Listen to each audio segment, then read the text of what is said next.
When it is said that we must judge claimants to prophethood and what is presented as God's message and God's religion with reason, and if it is compatible with reason, we should accept it, and if it is not compatible with reason, we should reject it. The first question, objection, and criticism that arises against this statement is that they say, if we are to make reason the criterion of recognition, and if we are ultimately to understand with our reason what is good and what is not good, then what need was there for sending prophets?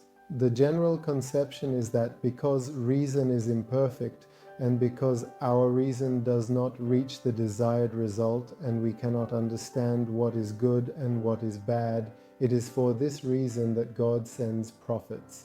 And according to this thinking, we should not judge with reason what is offered to us as religion, but we should have faith and be obedient and surrender. Where lies the important problem of this dangerous and misleading thinking? The problem is that reason and knowledge are confused and attention is not paid to their difference. And it is not noticed that what is imperfect is our science, knowledge, and information. We explained in previous discussions that we have no foundation and no criterion more reliable than reason. And if we accept God, the Quran, and prophets too, we accept them based on the judgment of reason. Therefore, it is our reason that recognizes that our knowledge and science are very limited, and we cannot be satisfied with this limited amount of knowledge. Reason tells us that we must obtain reliable sources to gain more knowledge.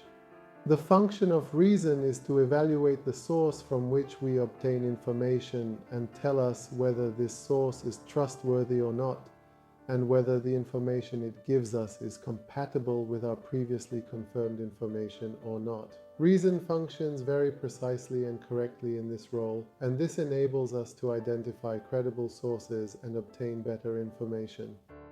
With reason, we came to the conclusion that if God has given us a message, and if God from His infinite knowledge and science about existence and what is in our favor and saves us has made available to us, we consider this knowledge the most credible and best knowledge, and we must follow it and act according to it.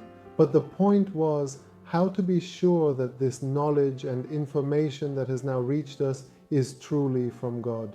The problem and mistake that usually occurs is that irrational materials, weak materials, false materials, distorted materials are told to us in the name of being from God, and if we accept such materials, here we have not obeyed God, but have followed materials that have been falsely or mistakenly attributed to God.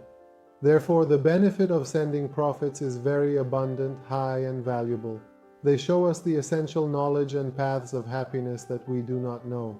But to be sure whether a message is from God or not, we must make reason the criterion, because there is no other way to recognize whether a message is truly from God or not.